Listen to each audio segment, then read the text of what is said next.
तो आज की इस गहरी चर्चा में हम एक बहुत ही बुनियादी लेकिन बहुत ही दिलचस्प विषय पर बात करने वाले हैं। जब भी हम सेहत की या मान लीजिए फिटनेस की बात करते हैं तो दिमाग में सबसे पहले क्या आता है? अक्सर वही जिम, पसीना बहाना या डाइट। बिल्कुल, मतलब जिम में पसीना बहाते लोग या फिर भारी भरकम डाइट चार्ट, प्रोटीन शेक। हम हमेशा अपनी सेहत की इस शानदार इमारत को डाइट और एक्सरसाइज की ईंटों से बनाने की कोशिश करते हैं ना। एकदम सही बात है, हम हमेशा ईंटों पर ही फोकस करते हैं। हाँ, हम दिन रात इसी उधेड़बुन में रहते हैं कि क्या खाना है, कितने कदम चलना है। लेकिन आज हमारे पास जो स्रोत सामग्री है, day 5 importance of proper sleep नाम का डॉक्यूमेंट, उसके आधार पर हम एक बहुत बड़े मिथक को तोड़ने वाले हैं। और ये बहुत जरूरी भी है आज के समय में।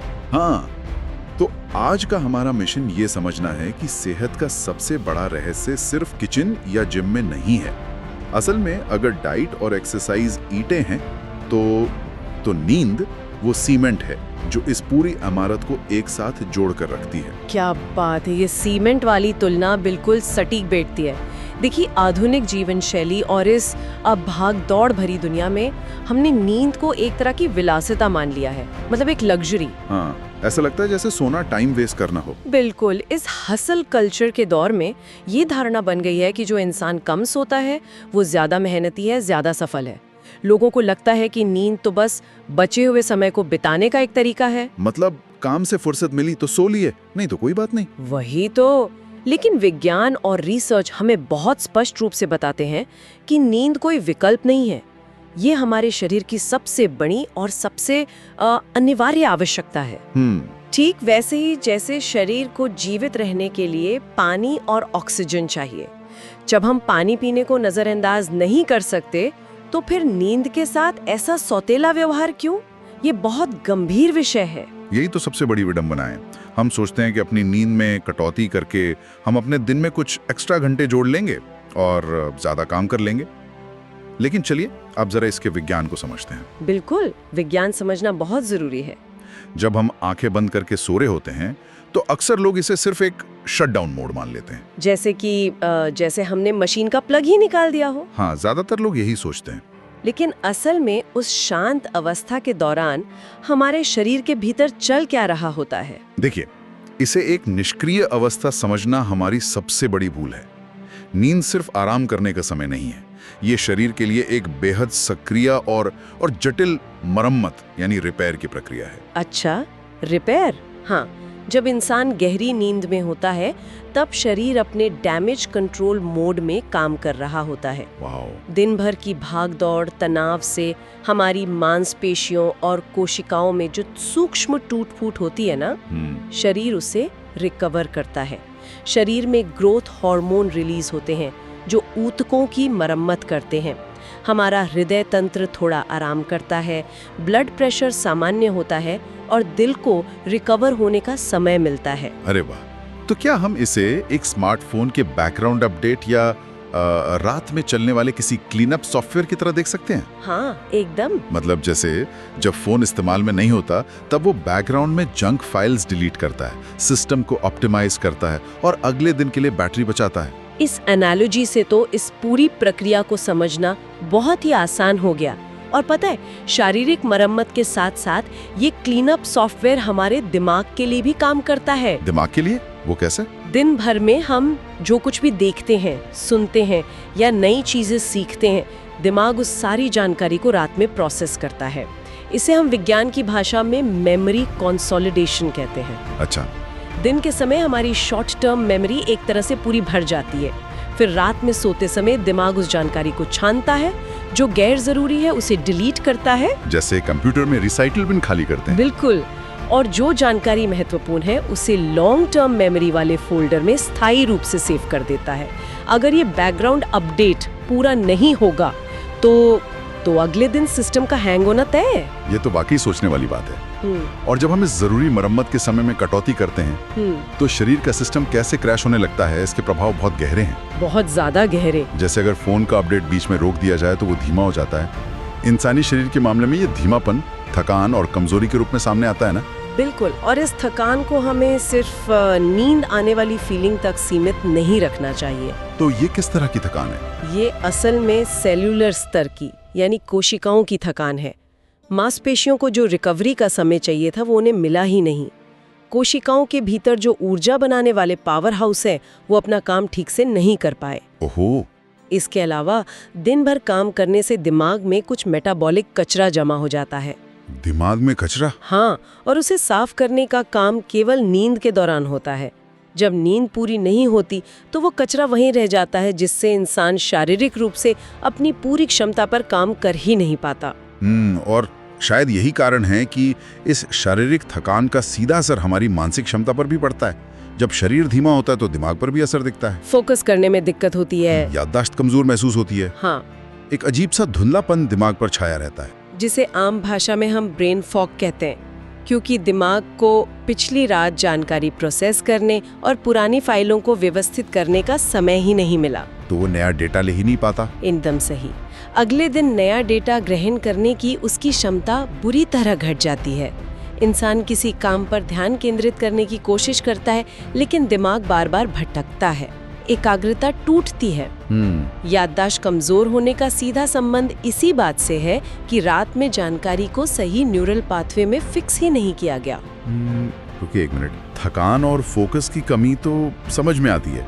ये तो सीधा सा लॉजिक है कि मशीन को आराम नहीं मिला तो वो धीमी हो जाएगी। हाँ, लेकिन हमारे इस स्रोत में कम नींद का जो अगला असर बताया गया है वो मुझे हमेशा बहुत उलझन में डालता है। कौन सा? वजन बढ़ने वाला। हाँ, कहा गया है कि कम नींद लेने से वजन बढ़ता है। मतलब ये तो लॉजिक के बिल्कुल उलट लग रहा है। मैं समझ सकती हूँ कि ऐसा क्यों लगता है। अक्सर तो यही माना जाता है कि जो लोग बहुत ज्यादा खाते हैं या शारीरिक मेहनत कम करते हैं उनका वजन बढ़ता है। सिर्फ कम सोने से इंसान का वजन कैसे बढ़ सकता है? ये एक बहुत ही स्वाभाविक सी उलझन है, लेकिन इसका विज्ञान बेहद दिलचस्प है। देखिए, शरीर का हर सिस्टम एक दूसरे से जुड़ा हुआ है। नींद की कमी सीधे तौर पर हमारे हार्मोन्स के संतुलन को बिगाड़ देती है। हार्मोन्स? हाँ, खासकर भूख को नियंत्रण करने वाले हार्मोन्स को। हमारे शरीर में दो मुख्य हार्मोन होते हैं, ग्रेलिन जो हमें भूख का एहसास कराता है और लेप्टिन जो हमें पेट भरे होने का संकेत देता है। अच्छा, ग्रेलिन और लेप्टिन? हाँ, जब इंसान कम सोता है तो उसके शरीर में ग्रेलिन का स्तर बहुत ज्यादा बढ़ जाता है और लेप्टिन का स्तर गिर जाता है। ओह, तो इसका मतलब है कि शरीर थकान को मिटाने के लिए एक तरह से कोई शॉर्टकट ढूंढने की कोशिश कर रहा है? बिल्कुल। मतलब दिमाग सोचता है कि चलो, नींद से तो ऊर्जा मिली नहीं तो कहीं और से ऊर्जा लेते हैं। यही इसका मूल कारण है। शरीर ऊर्जा के संकट में महसूस करता है और ऐसे में इंसान को सामान्य से बहुत ज्यादा भूख लगती है। और शायद वो भूख किसी हेल्दी खाने के लिए नहीं होती होगी। एकदम सही पकड़ा आपने। दिलचस्प बात यह है कि ये भूख किसी सलाद या हरी सब्जियों के लिए नहीं होती। थका हुआ दिमाग तुरंत ऊर्जा चाहता है, इसलिए वो सीधे चीनी, कार्बोहाइड्रेट और ज्यादा कैलोरी वाले जंक फूड की क्रेविंग पैदा करता है। बाप रे। और इतना ही नहीं, कम नींद से शरीर में इंसुलिन का संतुलन भी डगमगा जाता है, जिससे खाया हुआ खाना ऊर्जा में बदलने के बजाय फैट के रूप में जमा होने लगता है। तो अगर कोई इंसान अपना वजन कम करने के लिए सख्त डाइट ले रहा है, जिम में घंटों पसीना बहा रहा है, लेकिन रात में सिर्फ 4 या 5 घंटे सो रहा है, तो वो अनजाने में एक ऐसी लड़ाई लड़ रहा है जिसे वो जीत ही नहीं सकता। कमाल है, उसके अपने ही हार्मोन्स उसके खिलाफ काम कर रहे हैं। बिल्कुल। डाइट और एक्सरसाइज तब तक अपना पूरा असर नहीं दिखाएंगे जब तक हार्मोन संतुलित न हो, और हार्मोन तब तक संतुलित नहीं होंगे जब तक नींद पूरी ना हो। ये एक बहुत बड़ा नजरिया बदलने वाला तथ्य है। हाँ। अब अगर हमारे हार्मोन्स इतने असंतुलित हैं और शरीर हमेशा थका हुआ है, तो जाहिर सी बात है कि हमारी सुरक्षा प्रणाली पर भी इसका असर पड़ेगा। हाँ, नींद की कमी हमारी इम्यूनिटी को भी कमजोर कर देती है। इम्यूनिटी का तो नींद से बहुत गहरा संबंध है। जब शरीर सोता है और खुद की मरम्मत कर रहा होता है, तब वो अपनी सुरक्षा सेना को भी मजबूत कर रहा होता है। सुरक्षा सेना यानी एंटीबॉडीज? हाँ, नींद के दौरान हमारी प्रतिरक्षा प्रणाली साइटोकाइन्स नाम के प्रोटीन का निर्माण करती है, जो संक्रमण और सूजन से लड़ते हैं। अगर उस मरम्मत के समय में ही कटौती कर दी जाए तो शरीर उन एंटीबॉडीज और कोशिकाओं को पर्याप्त मात्रा में नहीं बना पाता। और यही कारण है कि कम नींद लेने वाले लोग मौसम बदलने पर या थोड़ा सा भी वायरस का एक्सपोजर होने पर बहुत जल्दी बीमार पड़ जाते हैं, है ना? बिल्कुल, उनका शरीर बाहरी हमलों का सामना करने के लिए अंदर से तैयार ही नहीं होता। और इसका असर सिर्फ शारीरिक बीमारियों तक सीमित नहीं है। जब शरीर अंदर से इतना संघर्ष कर रहा हो तो उसका सीधा असर इंसान के मूड और व्यवहार पर पड़ता है। हाँ, ये मानसिक रिकवरी का एक बहुत अहम हिस्सा है। मतलब नींद की कमी से चिड़चिड़ापन, खराब मूड और तनाव का बढ़ना बहुत आम बात है। इसका हमारे रोजमर्रा के जीवन और रिश्तों पर गहरा असर पड़ता है। इसके पीछे भी दिमाग का विज्ञान है। हमारे दिमाग में एक हिस्सा होता है एमिगडाला, जो हमारी भावनाओं और डर को नियंत्रित करता है, और दिमाग का सामने वाला हिस्सा, जिसे प्रीफ्रंटल कॉर्टेक्स कहते हैं, वो तर्क और संयम के लिए जिम्मेदार होता है। तर्क और भावनाएं। हाँ। अच्छी नींद इन दोनों के बीच के कनेक्शन को मजबूत रखती है। लेकिन जब नींद की कमी होती है तो ये कनेक्शन कमजोर हो जाता है। तर्क वाला हिस्सा भावनाओं वाले हिस्से पर नियंत्रण खो देता है। ओहो। इसलिए इंसान छोटी छोटी बातों पर बहुत ज्यादा रिएक्ट करने लगता है। बिना किसी बड़ी बात के गुस्सा आना, झल्लाना या बेवजह तनावग्रस्त महसूस करना। मतलब ये सिर्फ एक खराब मूड नहीं है, ये एक बायोलॉजिकल सिग्नल है कि दिमाग का भावनात्मक नियंत्रण कक्ष ठीक से काम नहीं कर रहा है। सही मायने में ये एक तरह का डोमिनो इफेक्ट है। Domino effect. हाँ, देखिए, नींद कम हुई तो थकान आई, थकान से फोकस बिगड़ा, शरीर ने गलत खाने की मांग की, इम्यूनिटी गिरी, और आखिर में इंसान मानसिक रूप से भी अस्थिर महसूस करने लगा। एक के बाद एक सब गिरता चला गया। तो अब तक हमने ये समझ लिया है कि नींद का विज्ञान क्या है और कम नींद कैसे हमारे शरीर रूपी इस बेहतरीन मशीन को अंदर से खोखला कर सकती है। बिल्कुल। इस शोध के मुताबिक एक सामान्य वयस्क को रोज 7 से 8 घंटे की नींद की जरूरत होती है। लेकिन सबसे बड़ा और व्यावहारिक सवाल यह है कि इस लक्ष्य को हासिल कैसे किया जाए। हाँ, आज की जिंदगी में ये सबसे मुश्किल लगता है। वही तो, आज की जिंदगी बहुत तेज है, स्क्रीन हर तरफ है, काम का तनाव हमेशा बना रहता है। नींद कोई ऐसा स्विच तो है नहीं जिसे हमने बटन दबाया और तुरंत गहरी नींद आ गई। यही सबसे बड़ी व्यावहारिक चुनौती है। लोग अक्सर ये उम्मीद करते हैं कि वे अपना लैपटॉप बंद करेंगे, बिस्तर पर लेटेंगे और अगले ही मिनट उन्हें नींद आ जाएगी, जो कि असंभव है। बिल्कुल, जबकि उनका शरीर और दिमाग अभी भी दिन भर की उस 100 किलोमीटर प्रति घंटे की रफ्तार पर दौड़ रहे होते हैं। इसके लिए मुझे एक एनालॉजी बहुत सटीक लगती है। बेहतर नींद के लिए तैयार होना किसी बड़े हवाई जहाज को रनवे पे लैंड कराने जैसा है। अरे वाह, ये बहुत दिलचस्प है ना? आसमान में उड़ते हुए हवाई जहाज का इंजन अचानक से बीच हवा में बंद नहीं किया जा सकता, वरना वो सीधा क्रैश हो जाएगा। बिल्कुल सही। सुरक्षित लैंडिंग के लिए पायलट को धीरे धीरे ऊंचाई कम करनी होती है, रफ्तार धीमी करनी होती है, लैंडिंग गियर खोलने होते हैं। ठीक उसी तरह हमें भी सोने से पहले धीरे धीरे अपने शरीर और दिमाग के माहौल को शांत करना होता है। ये हवाई जहाज वाली एनालॉजी इस पूरी प्रक्रिया को समझने का सबसे बेहतरीन तरीका है।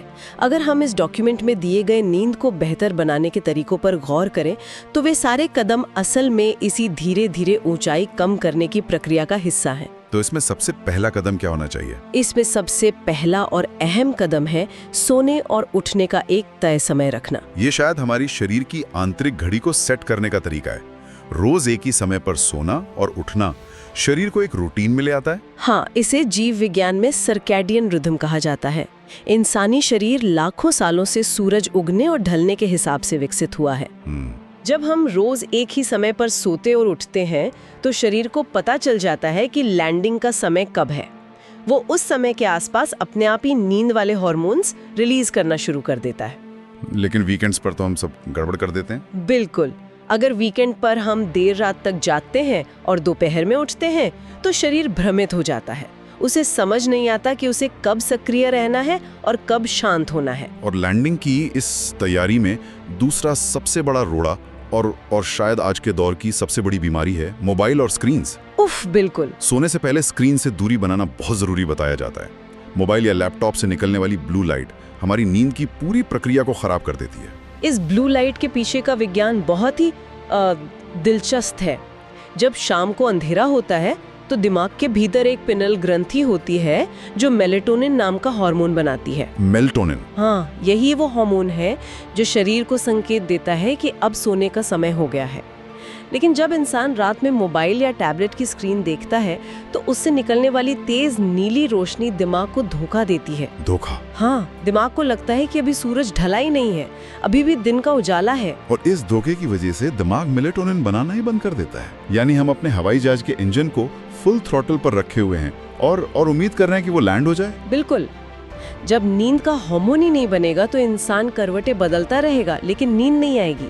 इसीलिए सोने से कम 1 घंटा पहले सभी स्क्रीन्स को बंद कर देना सबसे जरूरी कदम है। ये बहुत जरूरी है। ये आपके दिमाग को अंधेरे का संकेत देता है जिससे मेलेटोनिन का उत्पादन शुरू हो सके। इसके बाद जो अगली चीज इस लैंडिंग को प्रभावित करती है वो है हमारा रात का खाना। भारी खाना हमारी नींद को बहुत डिस्टर्ब कर सकता है, इसलिए रात का डिनर हल्का और हेल्दी होना चाहिए। इसे फिर से उसी मरम्मत वाले लॉजिक से जोड़ कर देखिए। जब कोई व्यक्ति भारी और मसालेदार खाना खाता है तो शरीर की बहुत सारी ऊर्जा और रक्त प्रवाह उस खाने को पचाने में लग जाता है। इसके अलावा अच्छी नींद के लिए शरीर के मुख्य तापमान का थोड़ा सा कम होना जरूरी है, लेकिन भोजन पचाने की प्रक्रिया शरीर में गर्मी पैदा करती है। अच्छा, तो शरीर शांत होने के बजाय काम पर लग जाता है। बिल्कुल। सोते समय शरीर को शांत होकर मरम्मत का काम करना चाहिए, लेकिन वो घंटों तक भोजन पचाने के भारी काम में उलझा रहता है। इसीलिए हल्का खाना हमेशा बेहतर होता है क्योंकि वह जल्दी पच जाता है। ये बहुत ही तार्किक है। और इसी से जुड़ा हुआ एक और पहलू है कैफीन से बचाव। शाम के बाद चाय या कॉफी लेना नींद के लिए बहुत नुकसानदायक हो सकता है। हाँ, भारत में तो शाम की चाय का बहुत चलन है। बिल्कुल, ये तो सीधे सीधे उस रसायन को रोकने के बारे में है जो हमें जगाए रखता है। देखिए, कैफीन के काम करने का तरीका समझना जरूरी है। दिन भर जागने और काम करने से हमारे दिमाग में एडिनोसिन नाम का एक रसायन जमा होता है जो हमें थकान और नींद का एहसास कराता है। कैफीन क्या करता है? वो इस एडिनोसिन को ब्लॉक कर देता है। कैफीन लेने से थकान खत्म नहीं होती, बस दिमाग को थकान का एहसास होना बंद हो जाता है। अरे! और इसका असर शरीर में कई घंटों तक रहता है।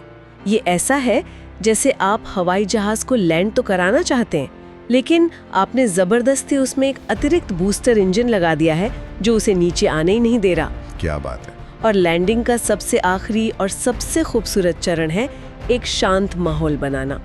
सोने से पहले कमरे की रोशनी कम करना, कोई किताब पढ़ना, हल्का संगीत सुनना या मेडिटेशन करना। ये हमारे हवाई जहाज का फाइनल रनवे अप्रोच है। बिल्कुल। एक शांत माहौल हमारे नर्वस सिस्टम को शिफ्ट करने में मदद करता है। दिन भर हम तनाव में या कह ले फाइट या फ्लाइट मोड में रहते हैं। ध्यान, गहरी सांसें या हल्का संगीत हमारे शरीर को रेस्ट और डाइजेस्ट यानी आराम के मोड में ले आता है।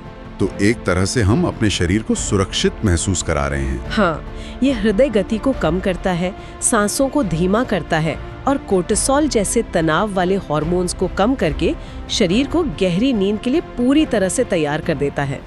तो अगर हम इस पूरे विस्तृत विश्लेषण को समेटें तो सबसे बड़ी और स्पष्ट सीख यही निकल कर आती है कि अच्छी नींद कोई ऐसी चीज नहीं है जिसे हम समय मिलने पर करें। ये हमारे जीवित रहने, मानसिक रूप से तेज रहने और शरीर के सही तरीके से काम करने के लिए सबसे बड़ी जरूरत है। बिल्कुल। और इसी बात को ध्यान में रखते हुए इस डॉक्यूमेंट के अंत में एक बहुत ही व्यावहारिक 7 दिन का चैलेंज प्रस्तावित किया गया है। 7 दिन का चैलेंज? हाँ, ये किसी से जीवन भर का कोई बड़ा वादा नहीं मांग रहा। ये सिर्फ इतना कह रहा है कि अगले 7 दिनों तक अपनी नींद को अपनी जीवन की सबसे बड़ी प्राथमिकता बनाकर देखें। लगातार 7 दिनों तक रोज 7 से 8 घंटे की नींद सुनिश्चित करें। एकदम। अपनी एक तय दिनचर्या बनाएं। सोने से 1 घंटा पहले स्क्रीन से दूर रहें। रात को हल्का भोजन लें। शाम के बाद कैफीन ना लें और खुद को एक शांत माहौल दें। जब कोई इंसान लगातार 7 दिन ऐसा करेगा तो मुझे लगता है उसे खुद अपने ऊर्जा स्तर में जो बदलाव महसूस होगा वो किसी चमत्कार से कम नहीं होगा। प्रयोग करके देखना हमेशा सबसे अच्छा रहता है, क्योंकि ज्ञान सिर्फ तभी मूल्यवान होता है जब उसे समझा जाए और फिर उससे अपने जीवन में लागू किया जाए। जब इंसान खुद अच्छी नींद के फायदों को महसूस करेगा तो वो कभी भी इसे नजरअंदाज नहीं करेगा। तो आज ही से अपनी नींद के इस हवाई जहाज को सही और सुरक्षित तरीके से लैंड कराने की शुरुआत करते हैं। बिल्कुल। लेकिन खत्म करने से पहले एक बहुत ही गहरा विचार है जिस पर हम सबको सोचना चाहिए। हमने बीच में ये चर्चा की थी कि हमारा दिमाग केवल सोते समय ही दिन भर की जानकारियों को प्रोसेस करता है और महत्वपूर्ण चीजों को हमारी याददाश्त में सहेजता है। हाँ, मेमोरी कंसोलिडेशन की प्रक्रिया। शॉर्ट टर्म से लॉन्ग टर्म मेमोरी में डेटा ट्रांसफर। तो क्या ऐसा हो सकता है कि लगातार अपनी नींद में कटौती करके सिर्फ थोड़ा और काम करने, एक और एपिसोड देखने या स्क्रीन पर थोड़ा और वक्त बिताने के लालच में, क्या ऐसा तो नहीं कि हम अनजाने में अपनी ही जिंदगी की सबसे महत्वपूर्ण यादों, सीखों और अनुभवों को हमेशा के लिए अपने दिमाग से धुंधला कर रहे हैं? क्या हम अपनी ही कहानी के पन्नों को खुद मिटा रहे हैं? उफ, ये एक ऐसा सवाल है जो वाकई हमें रुककर सोचने पर मजबूर कर देता है। हमारी यादें ही हमारा वजूद है और नींद उसका रक्षक है। इसी विचार के साथ हम आज की इस गहरी चर्चा को यहीं विराम देते हैं। सेहत का ये सबसे बड़ा और बिल्कुल मुफ्त रहस्य हमेशा आपके पास है। अपनी नींद का ख्याल रखिए, क्योंकि ये आपकी यादों और आपकी सेहत दोनों की हिफाजत करती है।